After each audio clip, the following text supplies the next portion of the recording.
कभी सोचा है कि एनिमेटेड फिल्मों के कुछ सीन हमारे जहन में हमेशा के लिए क्यों बस जाते हैं? आज हम बात करेंगे उस छिपे हुए जादूगर की जो इन पलों को यादगार बनाता है। और वो जादूगर है प्रकाश। जी हां, लाइटिंग की कला। डिज्नी की फिल्म टैंगल्ड का ये सीन याद है ना? आसमान में तैरती वो सैकड़ों लालटेनें और उनकी सुनहरी रोशनी में डूबे दो किरदार। ये सिर्फ एक खूबसूरत तस्वीर नहीं है, ये उम्मीद है, सपनों के सच होने का एक एहसास है।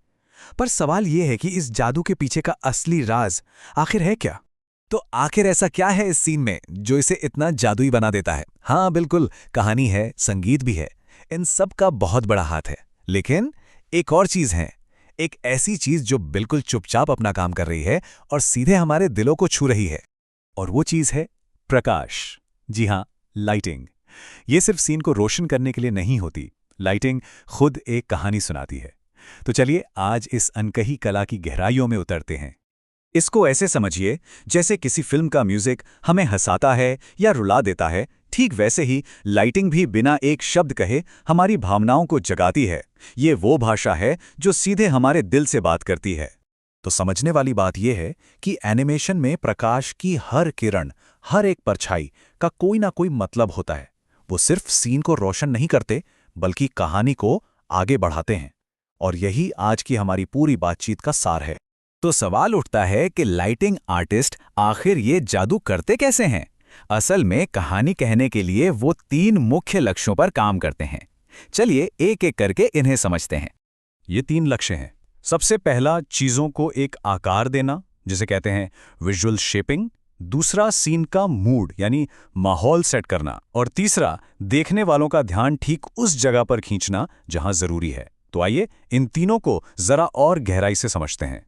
तो पहला लक्ष्य है विजुअल शेपिंग, मतलब चीजों को असली जैसा दिखाना। अब यहां देखिए, बाईं तरफ ये सिर्फ एक सपाट सफेद गोला है ना? लेकिन जैसे ही इसमें प्रकाश और परछाई डाली जाती है, दाईं तरफ देखिए, ये एक असली गेंद जैसा दिखने लगता है। इसमें वजन भी महसूस हो रहा है और गहराई भी। यही तो है प्रकाश का कमाल। चलिए अब आते हैं दूसरे लक्ष्य पर, माहौल बनाना। जरा इस सीन पर नजर डालिए। तेज खिली हुई धूप, ये इसे कितना शांत और खुशनुमा बना रही है ना? एक फीलिंग आती है कि जैसे सब कुछ ठीक ठाक है, सब अच्छा है। और अब ये देखिए, सिर्फ लाइटिंग बदली है और वही सीन अब कितना रोमांटिक और सपनों जैसा लग रहा है। सूरज ढलने की वो जो मैजिक आवर वाली सुनहरी रोशनी होती है ना, उसने पूरे माहौल को ही बदल के रख दिया है। और अब रात के अंधेरे में वही जगह थोड़ी रहस्यमयी और शायद कुछ उदास सी लग रही है। तो मतलब एक ही जगह 3 अलग-अलग तरह की लाइटिंग और 3 बिल्कुल अलग-अलग भावनाएं। प्रकाश ठीक इसी तरह कहानी का मूड सेट करता है। और तीसरा और आखिरी लक्ष्य है देखने वालों का ध्यान खींचना। इस सीन में देखिए, खिड़की से जो रोशनी आ रही है वो सीधे रेपंजल पर पड़ रही है, बिल्कुल एक स्पॉटलाइट की तरह। इससे क्या होता है, हमारी नजर सीधे उसी पर जाती है। मतलब लाइटिंग आर्टिस्ट हमें ये बताते हैं कि स्क्रीन पर इस वक्त क्या देखना सबसे जरूरी है। तो ये तो समझ आ गया कि प्रकाश से क्या क्या किया जा सकता है, पर अब सवाल ये है कि ये किया कैसे जाता है। चलिए अब इस कला के पीछे की थोड़ी सी तकनीक को भी समझते हैं। और यहां ये कहावत बिल्कुल सही बैठती है।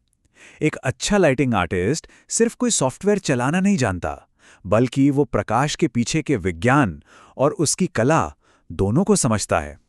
सॉफ्टवेयर तो बस एक औजार है, एक हथौड़ा है। असली कारीगर तो आर्टिस्ट का दिमाग और उसकी नजर ही है। इसी कारीगरी का एक बेहतरीन उदाहरण है सब सरफेस स्कैटरिंग, जिसे शॉर्ट में एसएस भी कहते हैं। ये एक कमाल की तकनीक है जो त्वचा, मोम या दूध जैसी चीजों को असली जैसा दिखाने में मदद करती है। मतलब वो चीजें जो पूरी तरह से ठोस नहीं होती और जिनमें से हल्की सी रोशनी आर पार जा सकती है। इसे समझने का एक बहुत आसान तरीका है। कभी टॉर्च के ऊपर हाथ रखकर देखा है? उंगलियों के बीच से एक लाल सी चमक दिखाई देती है ना? वो इसलिए होता है क्योंकि रोशनी हमारी त्वचा के थोड़ा अंदर जाकर फैलती है और फिर बाहर निकलती है। एसएसएस तकनीक कंप्यूटर में ठीक यही काम करती है और इसका असर जबरदस्त होता है। एसएसएस के बिना कोई भी चेहरा एक सख्त प्लास्टिक की गुड़िया जैसा लगता है, लेकिन एसएसएस के साथ वही चेहरा जिंदा और असली लगने लगता है। एक नर्म एहसास आता है। यही वो तकनीक है जो डिजिटल किरदारों में जान डाल देती है।